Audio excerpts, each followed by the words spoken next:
We are pleased and delighted to introduce to you today Agapi Stassinopoulos. Agapi is the best-selling author and speaker who inspires audiences around the world. She's the author of Wake Up to the Joy of You, 52 meditations and practices for calmer, happier life and unbinding heart. A dose of wisdom, generosity, and unconditional love. She was trained in London at the Royal Academy of Dramatic Art and received her master's degree in psychology from the University of Santa Monica. She teaches meditation and facilitates workshops for Thrive Global, a company founded by her sister, Arianna Huffington. She's been changing the way we live and work. Her previous books on the Greek archetypes, gods and goddess, in love and conversations with goddesses, were turned into PBS specials. She was born and raised in Athens, Greece, and divides her time between New York and Los Angeles. This will be a fascinating discussion about spiritualism and meditation. Agapi, as Sandra had mentioned, is an author of many books and has helped so many people in this area. And she teaches meditation. She's also involved, her sister, Arianna Huffington, in Thrive Global, which is an amazing organization.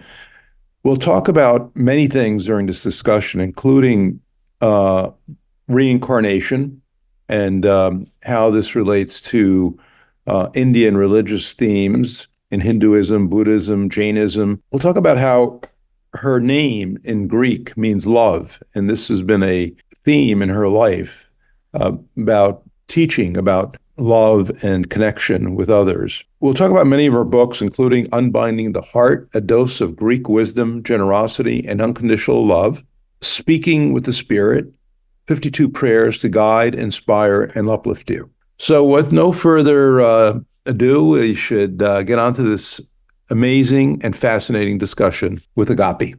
Agapi, thank you very much for being here with us today and giving the gift of your time, your wisdom, your spiritual self, and your spiritual journey so we can share with everybody else that is listening to us today. So thank you for being here. Thank you. Thank you, Giovanni, and thank you, Sandra. And I just have to say that I'm just a big, I don't want to say admirer, I want to say more like a lover of your work.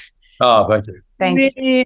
Bring such a heart and such wisdom. And, you know, we have similar cultures, of course, the Sicilian and the Greeks, you know, una faccia, una razza, right? Faccia, una razza, which for our audience means same face, same race. Same race. So I just wished, in a way, instead of being in this Zoom, we were somewhere in Sicily breaking bread together and having a glass of wine and talking about, but let's imagine that we are, okay? Well, let's hope in the future we really do that. Tomorrow we're going to Sicily. Sometime we'll meet there. Oh my God, that's amazing. Okay. You are for how long? We're going for 2 weeks. We're writing another book, so we're doing research for the book, and we're also doing a film on the new book. So it's about the history of Sicily through food. It's called Eat History Sicily. So it's a new way to look at history through food. Oh my God, Giovanni, that's amazing. And I'm so happy you're doing a film because I think the visuals are so important for people to learn. Yes. I mean, I'm sure you saw Stanley Tucci at CNN going through Italy. Yeah. And everybody, you know, you just want to have that pasta. Yeah. We'll have it. Well, hopefully we'll have pasta together in Sicily someday. We'll love to. Well, next time, maybe in New York City when you come back. Yes. Absolutely. So, Agapi, tell us, how did you get to write all these wonderful books to speak about spirituality, and where and how your journey started, and how did you get here? Well, my journey started in Greece, in Athens, Greece. And as I write about and I speak about for those people who know my work, I had an extraordinary mother who raised me and my sister Arianna with such values and a fundamental trust to life. That was her spirituality.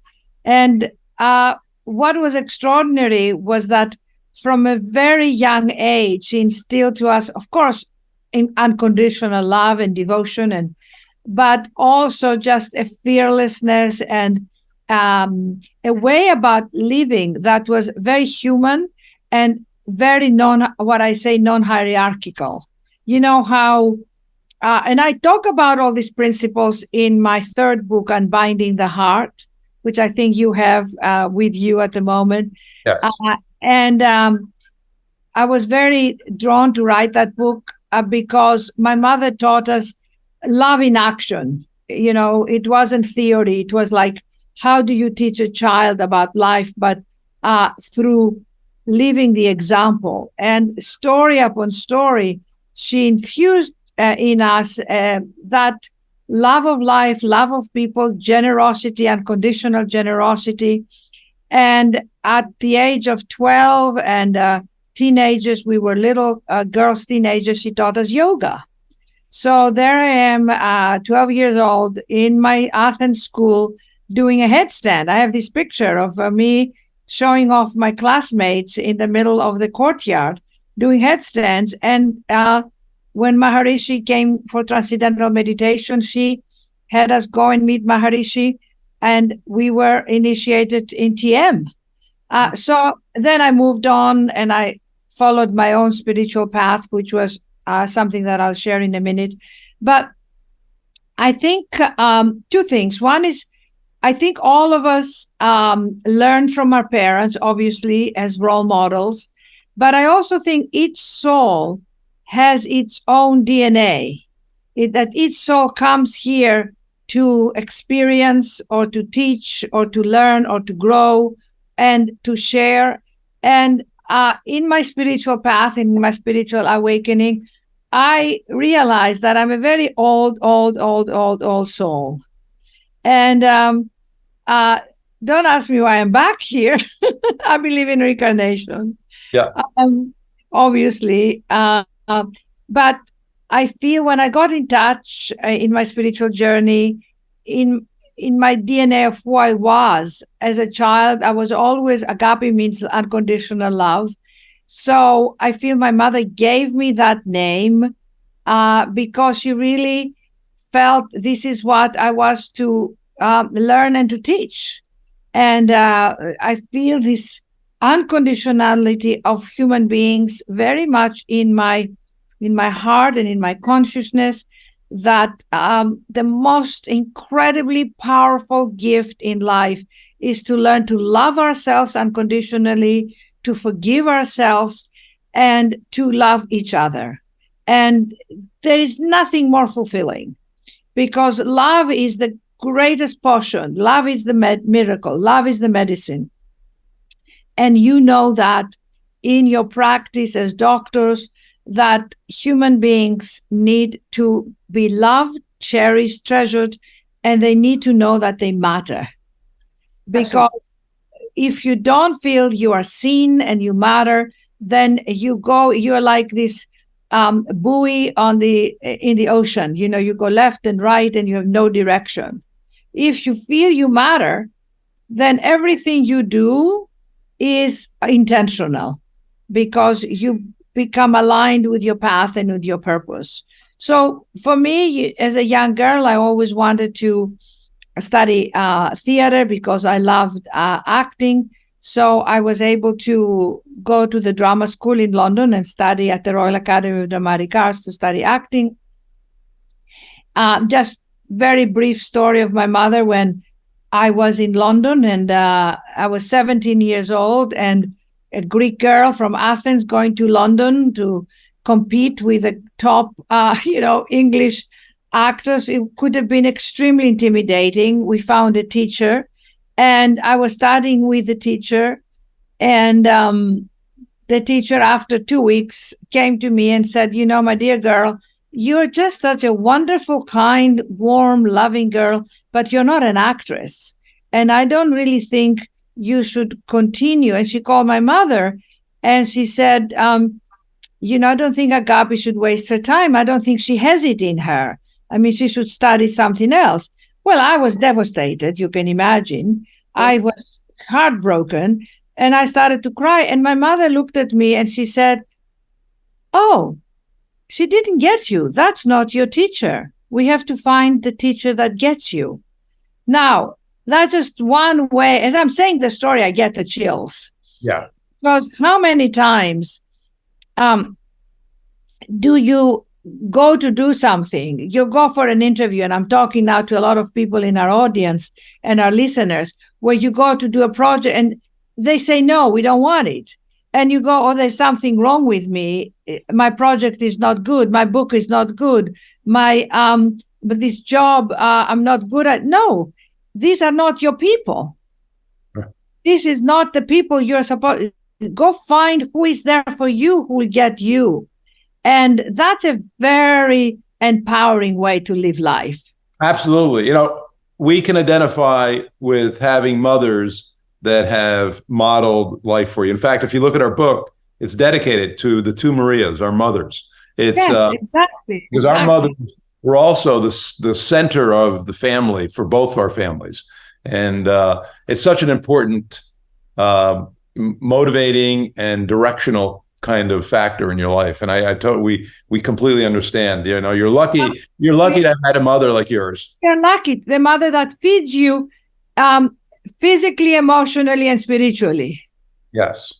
I'm sure your mother's always cooked, but in the food, in the dinner table, in the lunch, there was love, there was appreciation. They would just hug you and kiss you and tell you how much they loved you.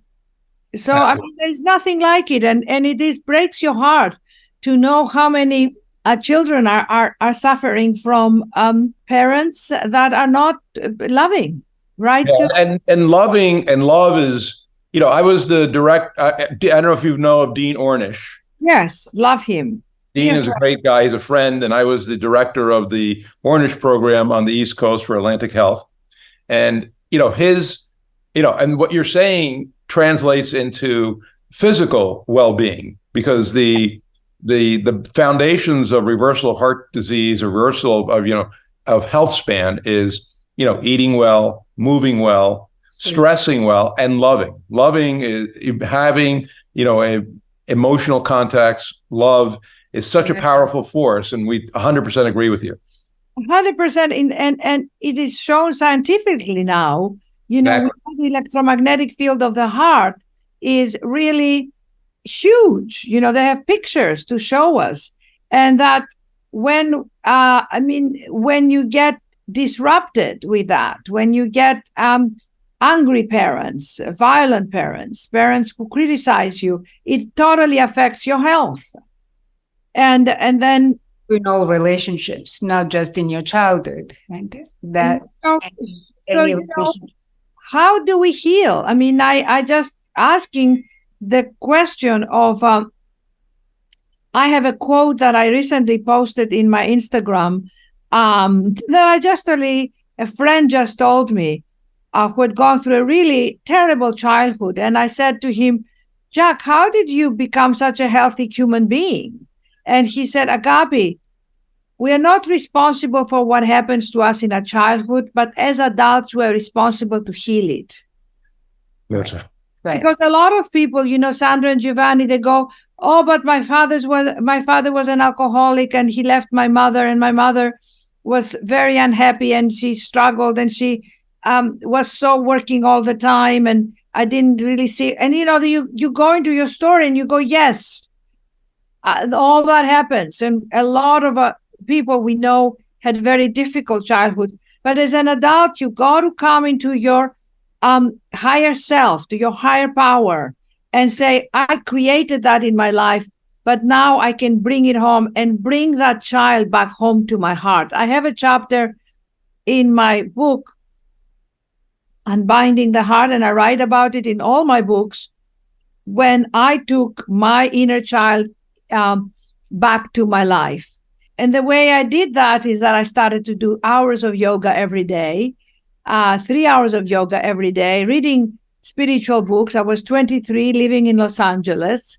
had no sense of direction of what's going to happen. But you see, we might not have a sense of direction in the physical world, but our souls and our spirits always know. If we just follow that whisper, if we just follow that silent, quiet voice that says, stay in Los Angeles, go to that class, go and find this book. And you start to see part of what I now teach, and I say, you're never alone. How can you be alone? Your own breath is your life force. Your 36 trillion cells that are making us are with us. That is power. So if the ego and the personality and our stories make us feel that we are alone, but we must heal this incredible separation human beings have from themselves. Well, I've noticed, reading about you and researching about your books, there's a common theme. And your books, you've written many books, and Awakening the Goddess Within, Wake Up to the Joy of You, Center Yourself, Conversations with the Goddesses, Unbinding the Heart, and then your most recent book, Speaking with Spirit. What I see as a common theme here is that look into yourself, find yourself, love yourself. I don't know if that's something that you... 100%. But Giovanni, people say to me, how do I love myself? How do I know myself? And that's a process. That's a journey. That's you got to do the inner work.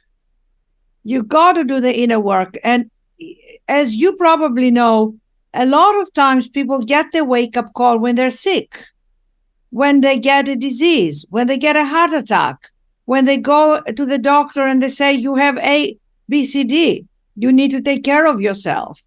And then they start to take care of themselves and they start to know themselves.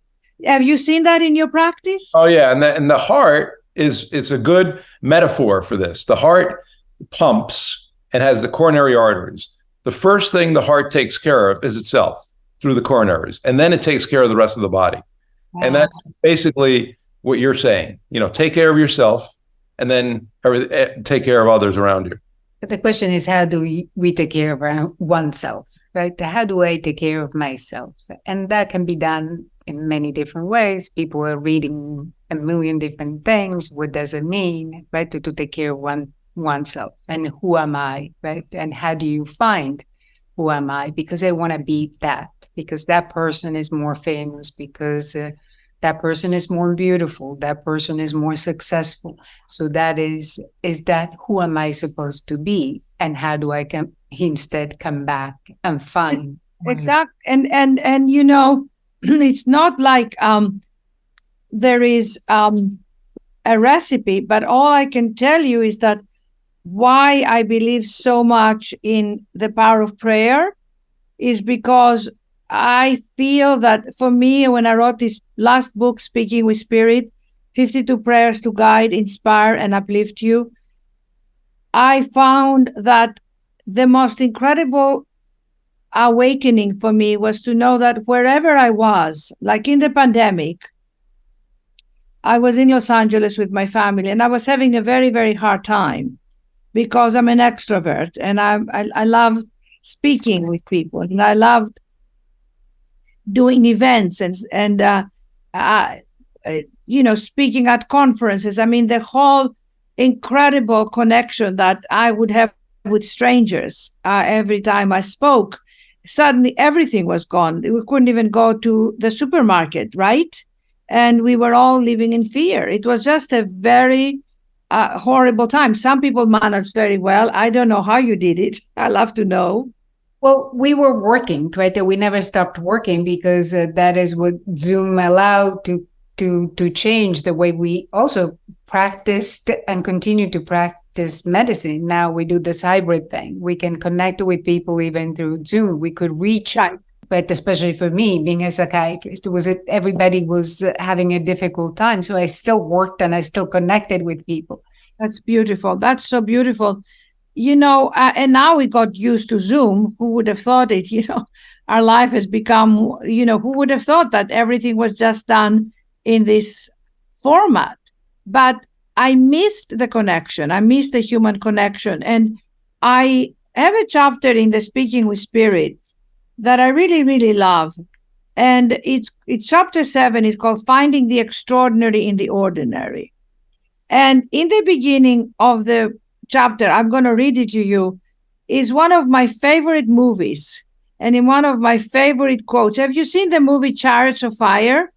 No. Would you promise me you're going to watch it? We absolutely promise we will watch it. And just rent it on Netflix. Chariots of Fire is a true story. The music, I'm sure you heard of it, is the music by Vangelis, the Greek composer. It won the Oscar many years ago. And my favorite film quote is from Chariots of Fire. The protagonist is Eric Liddell. He's training to run in the 1924 Olympic Games while preparing for a trip to China to work as a missionary. His sister admonishes him for not following God's will and says to him, Eric, you have to throw away this silly running thing and do this really important work, God's work. Eric looks at her and says, but when I run, I feel his pleasure. Okay. So, and I've always loved that quote because I feel when I ask people, when they say, well, I feel alone or I don't feel God or I don't feel the connection. And I say God is whatever God means to each one of us, the universe, the intelligence, the higher intelligence that runs this miraculous body, this miraculous universe. I say to them, do you have a moment that you feel connected, that you feel that presence, that you feel that joy? And people always do. When do you feel that joy? When do you feel that connection? And it can be anything. It can be, I feel it when I cook. I feel it when I go to sleep at night and I feel the peace. When I'm in my garden, when I paint, when I run, when I make my coffee in the morning. Somebody said to me, when I sit by my porch with my husband overlooking the lake and I feel that moment, that sweetness. That to me is the spirit. And that spirit is the healer. And that spirit is the one that loves us. So how we get there is by bringing us, the human being, the presence of how we are, whatever we're feeling. If you're feeling tired, sad, alone, disconnected, whatever it is, maybe you are struggling with health or your parents are struggling with their health. Maybe you have a child that is difficult at school and whatever it is, you bring it to the table and you say, this is my experience right now. This is what's happening. This is what I'm struggling with. This is my challenge.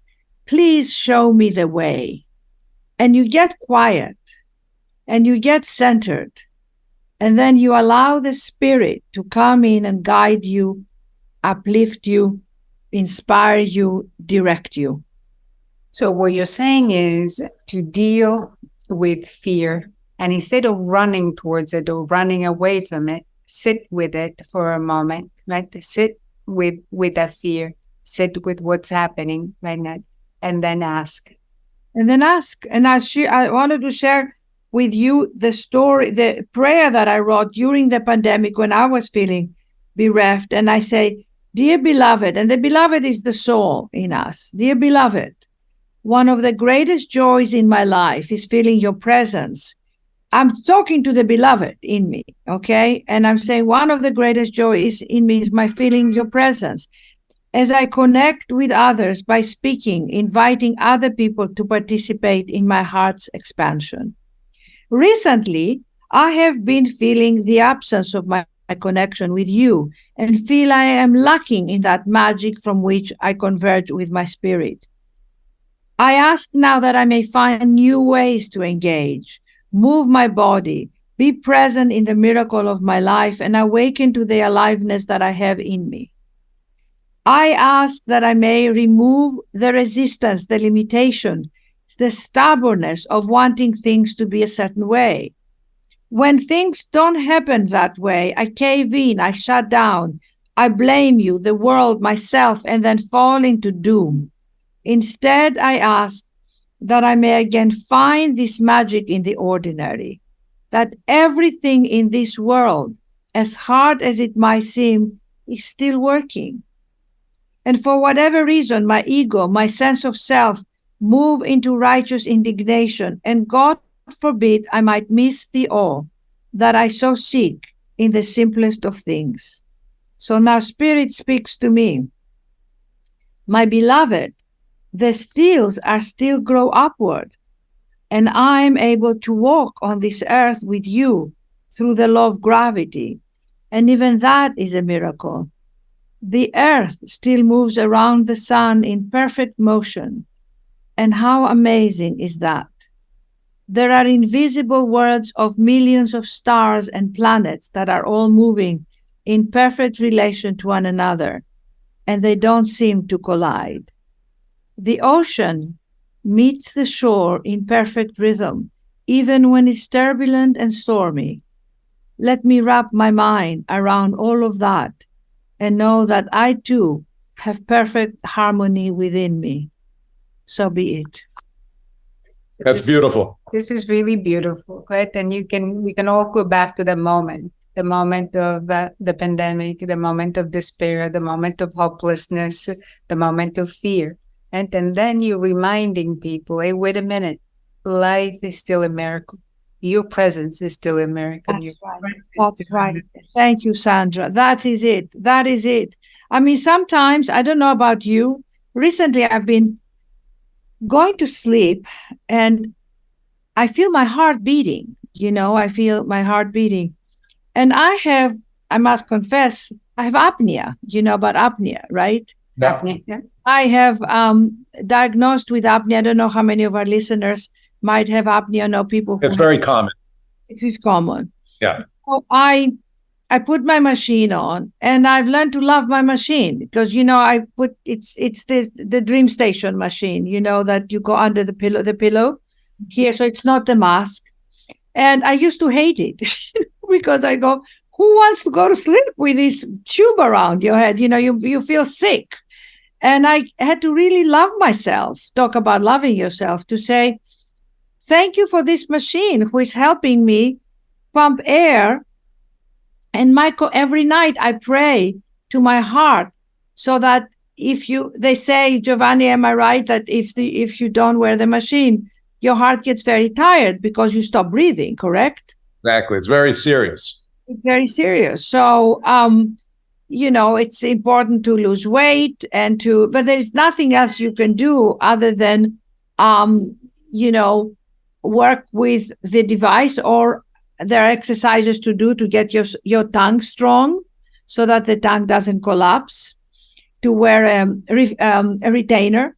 And I've learned to really love this machine. And at night when I take it off and I want to go to the bathroom and then I have to put it back, I bless it. And I go, well, thank you for this. And I bless my heart. And I go, this is a miracle. My heart needs respect and honoring and taken care of. Well, also your brain, because you're getting oxygen in your brain through that, and not just to your heart. Exactly. I get the oxygen. It's a good example of having gratitude. We sometimes don't have gratitude for all the little things around us. That's not a little thing, but I mean, we have many, many things in our lives that we don't focus and we don't have gratitude. But if you think about all the little things and you have gratitude, I think that brings a lot more happiness to you. I love that every chapter in your book on your 30-day program, it says, finish the day an hour or two before bedtime, shut down your electronics, go through your day and think about 3 good things that have happened to you and be grateful. I have a journal next to my book that says Agapi's prayers. And every night I go to Agapi. This is how you love yourself. Hello, darling. That's me. I call myself darling. What did you love you did today? What didn't work today? What would you like more of tomorrow? And I say, what I didn't like today, if I feel pushed, if I feel like I push myself, do this, oh, run here. And when I rush, I hate it. My girl says to me, I hate running late. Take care of me. Start early, because now I'm stressed with the traffic. Then I'm running late, and then I feel upset. So that's a little thing to love yourself. Then what you're doing is you're paying attention to the things that don't work out, although that creates stress. So you ask yourself, okay, exactly.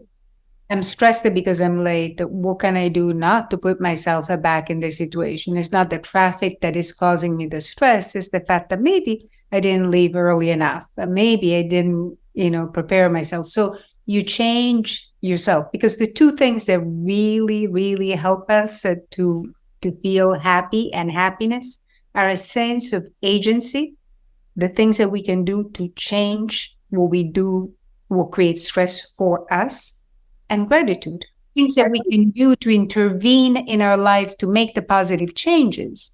And if you ask people in conference when I'm speaking, I ask people, how many people feel overwhelmed about their lives? How many people would like more time? Everybody raises their hand. But then I'm going, well, who is running your life? Who is running your life? I mean, of course, we all have, you have bosses, you have jobs, you have children, but can you manage where you do things for you that are your priority, whether it is the 10 minutes meditation, whether it is the shutting off the devices, whether it is that I can't take this on. This is too much for me. Do you listen to yourself for where you are not taking not only things on, but you're taking other people's energies? I mean, the biggest thing is, I wrote another chapter in the book, How to Navigate Being an Empath. I'm sure you are an empath, Sandra. You too, Giovanni? I see that in Sandra. She's a psychotherapist. She's a woman. She's a mother. You have that energy of where I don't know how you manage to not take people's suffering on, because I had to learn that. You're also Greek, so you're very emotional, like a Sicilian. I remember when I was young, we went to Italy frequently, and we would go to the Greek theater, and it was all in Greek, and I didn't understand a word of it, but I could understand the feeling of the actors and the actresses. Wow. And it was very emotional, just how they sounded, how they moved, so I think that, I think that you can convey your feelings in many different ways. Absolutely. And I think part of it is, for me, was learning to really no, this is not mine. I give it over to the spirit and I go free. I'm not responsible for this person. So learning boundaries and learning how to navigate the part of me that wanted to fix people, to take care of people. But everybody, I don't know if everybody's like that, but that's also something that I think, as we learn to love ourselves, is something that we have to teach ourselves. It's part of the curriculum. Yeah. One of the chapters in one of your books is called Enough of Not Feeling Enough. I think that's a great way to look at things, because if you feel like you have enough, and all of us could have enough, I think you'll be very happy and content rather than always looking for more. Yes. Well, it's two ways to function. One is scarcity, or we operate from scarcity and you never have enough. And the other one is operating from trust. Because when you, my mother, even when she didn't have enough money to pay the rent, she always made us feel that we had enough. She would always invite people for dinner. She'd always share what we had. She never made us feel that we didn't have enough of anything. And that's a big talent, so that you can, I love to see more people walk on this earth feeling abundant. And people say to me, well, how do you feel abundant when you don't have this and you don't have that? And I said, you go back to the one who is breathing you. You go back to your 36 trillion cells that are making you. There is nothing scarcity about that. Am I right? That's right. Yeah. I mean, the body doesn't operate in scarcity. The body. So back to your amazing work, going back to the body can become a springboard to the spirit. Because, if you look in the mirror, I was at my ophthalmologist the other day, and they do these pictures, and they show you a huge picture of your eye and the nervous system around the eye and the colors. And you go, who made this eye? That's right. It's amazing how we now are learning, we look at the microbiome, which is all the friendly bugs, the millions and trillions of bugs that are helping us live a better life. So we're part of this major ecosystem. We're part of the earth around us, the bugs inside us, the spirit above us, all these things. Yes, we're all part of one ecosystem. That we now know that. And the more we understand that, I think the better we live. And I think I cannot get caught in my own personal agenda, which we do. So my priority is to say, I'm part of this ecosystem, which you so beautifully said, I'm part of this whole. So my responsibility is to take care of this particle of the ecosystem the best I can. And the best we can, right? The best we can. And understanding, more. And I wanted to go back to that feeling that we have enough, right? And to recognize that. And I don't want to, take away from the people that probably do not have enough, right? And they have enough, and they have, but they, very, very little. And not to take away, Sandra, from the humongous problems on our planet. Right. And we need to pay attention because, yes, like you said, we're not responsible necessarily, but we are. We are some responsible, at least responsible of being aware, right, that there is suffering, that there are people that don't have enough. So, for us, with my mother, we were raised with the principles of service. That wherever you go in life, you serve life with what you have, with who you are.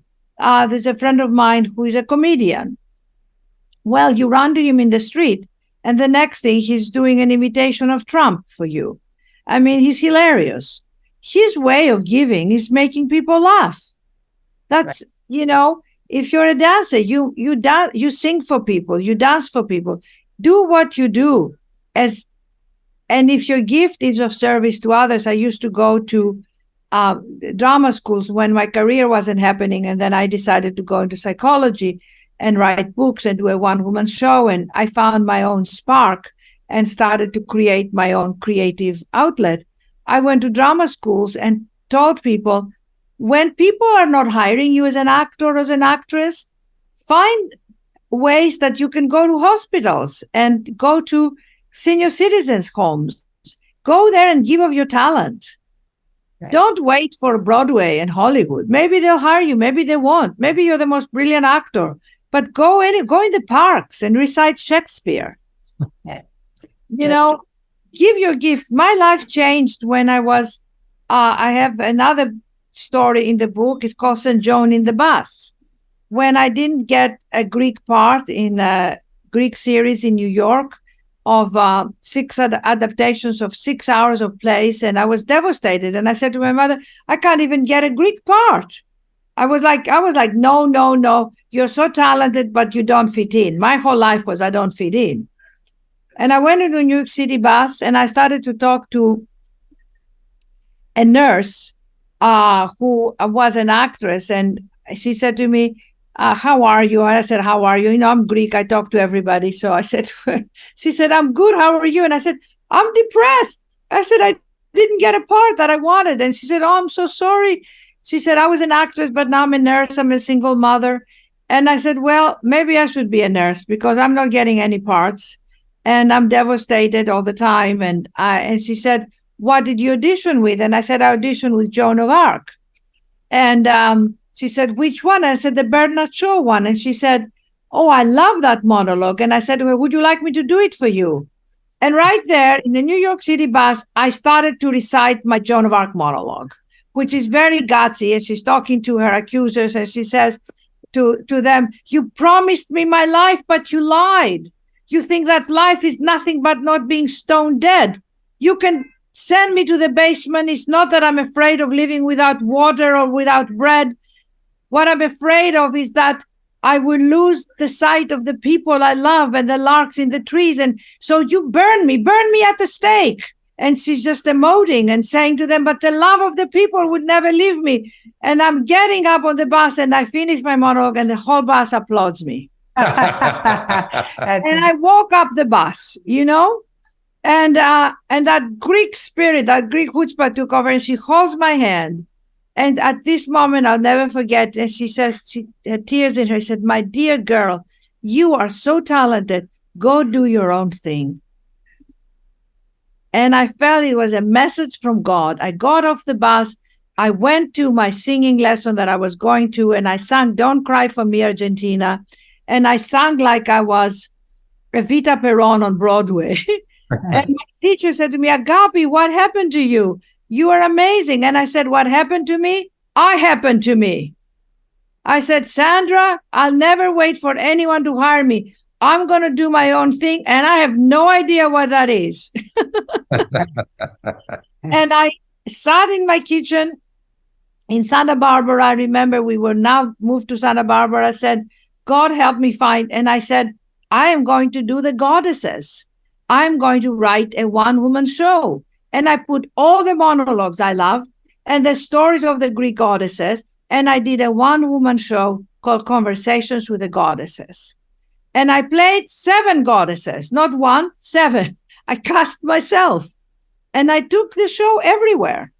I took it to the Getty Museum and to the Met and to all over the country, to colleges. It just became a huge success.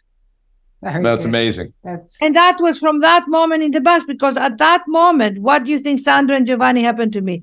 I became unconditional. I said, I have a gift. I'll share it at the bus.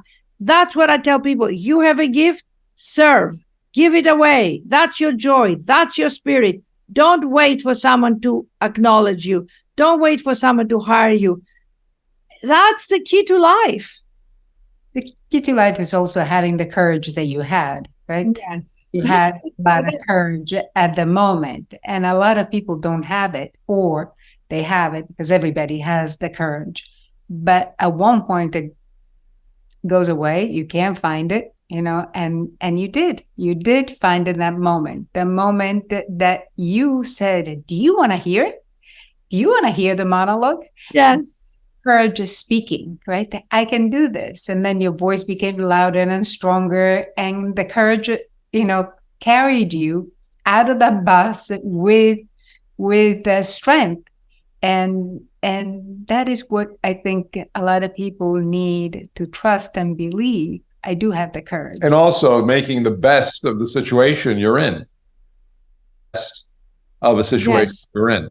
My mother used to tell us a lot of old Italian sayings. One of them is "Non tutti mali vengono per nuocere." It means that not all bad things that happen to you come to hurt you. Sometimes they come to help you. Oh, that's beautiful. No, tutti mali vengono per nuocere. Nuocere means hurt you. Vengo per nuocere. I love that. I mean, and the way it is, like, your challenges come to shape you. So the message to our listeners, because we covered a lot of things, to me, is wherever you are going through, first of all, know there's nothing wrong with you because you're going through something. Often we judge ourselves when we're going through a challenge. This is all part of grist for the mill. This is all part of what's alchemizing you, making you into the goal. So use it and use it to awaken. And if you use it to awaken, you won't feel victimized by it. That's what my mother taught us. The other thing is reach for help. I have another chapter in Wake Up to the Joy of You called 4 Magic Words. Can you help me? Can you? I saw my mother ask for help all the time. My daughter needs a teacher. Do you know anybody? We need to go to this place. How do we get there? Every time we need an amazing doctor. And by the way, let me give you all some advice about doctors. Only be with doctors who love you. And people say, but I only have Medicare and I don't take Medicare or they take insurance. Find the ones who care for you. I don't care how many doctors you go see, but I have the cell number of all my doctors. I text them. I had an apnea doctor the other day from Will Cornell. She was an angel. She was on the phone for 1 hour with me with no impatient. We walked through everything. She sent me the best machine. The people who sent me my machine checked with me and they said to me, are you happy with the machine? Please call us every week. Let us know how you're doing. That's what you want. And you hear the passion in me because I'm tired of people saying, I went to the doctor and I waited 2 hours and then they gave me this medication and I can't get them on the phone. If I leave you with one message now, and Giovanni and Sandra, you feel the same way, don't you? Because I know the person who introduced me to you said to me, what an amazing, caring, amazing man you are. And the same thing. You need doctors who see Agapi, who see you. Yeah. And the time, and you say, well, they have 100 patients. I don't care. You are the one they have at that time, and that's what you need. Go to the dentist, to the hygienist, to the gynecologist, and if you don't like them, I've walked out of offices and said, I don't like the way I'm being treated here. I'm going somewhere else, and I'm going to give you a bad review. And not only that, I stress to my office staff, especially the very first person the patient encounters, the person at the front desk, that they have to care for the patient. Exactly. The healing starts at that moment. If they have a bad encounter with the first person they meet, they don't heal. So that's what we theoretically are. We're healers, and we want the healing to continue at every step of the process. Exactly. Absolutely. 100%. You said at the beginning that feeling that you want to give to someone, you do matter. Right? That you're walking into now in Greece, the doctors come to your home, and when my mother died of congestive heart failure. And when we had it at UCLA, I remember I would go to her Dr. Maraguchi, and I would say, Dr. Maraguchi, can you please come see my mother? She's at home and she's not feeling well. She says, Agapi, I'm in America. I'm not in Greece. I don't make house films.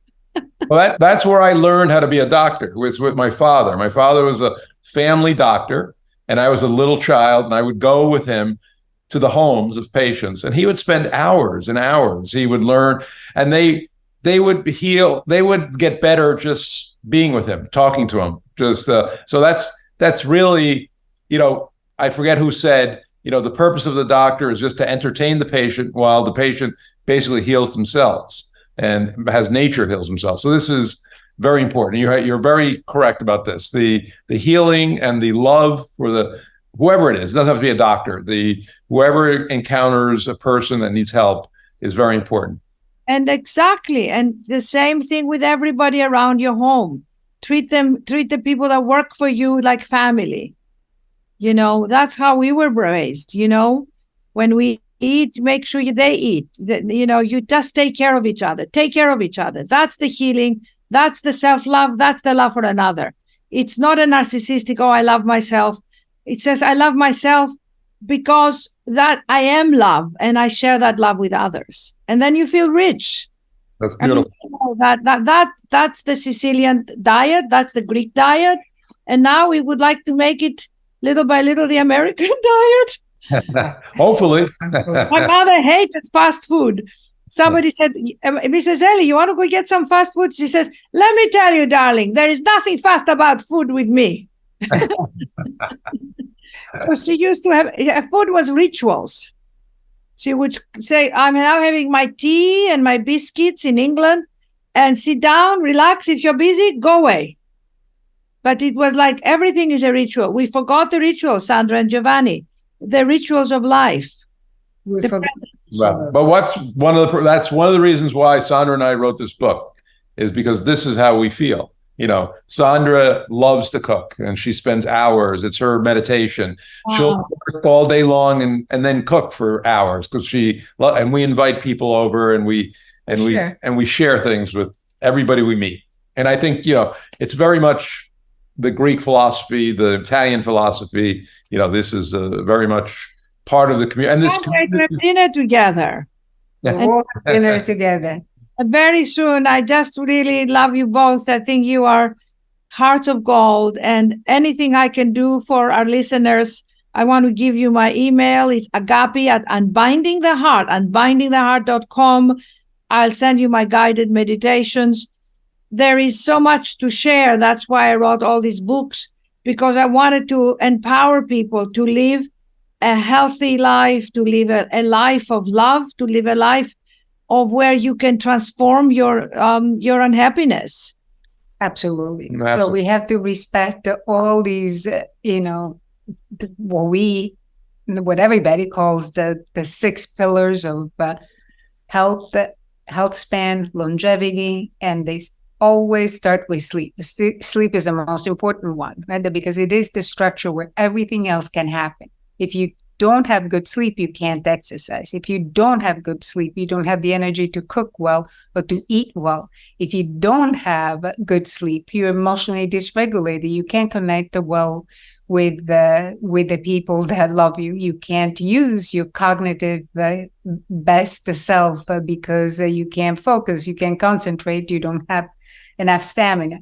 So sleep is really the first pillar of all the other pillars. Nothing happens well unless you sleep well. Exactly. And as we say, my sister also has this quote. We all have it on our desk. A good day starts the night before. Right.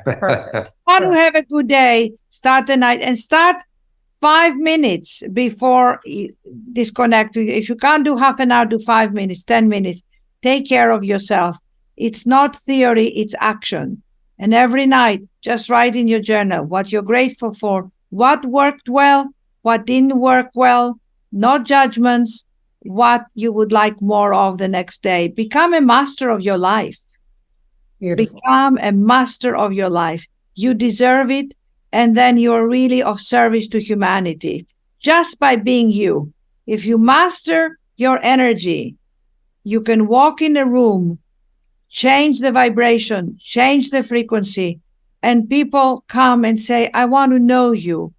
Who are you? What do you do? How come you have such peace around you? I want more of that. And then you say, okay, come with me. I'll show you how to do it. And then you walk them. I'm sure they come to you. You walk them step by step. But be a way shower for other people. The young generation needs us so badly, my friends. We need to be beacons of light. We need to for this. Once I called a therapist that needed to share something about a patient, and in her answering service, instead at the end I said, and have a good day, she had, and make today a good day. And make today a good day. Yes. Make today a good day, an amazing day. Because you are amazing. Thank you so much.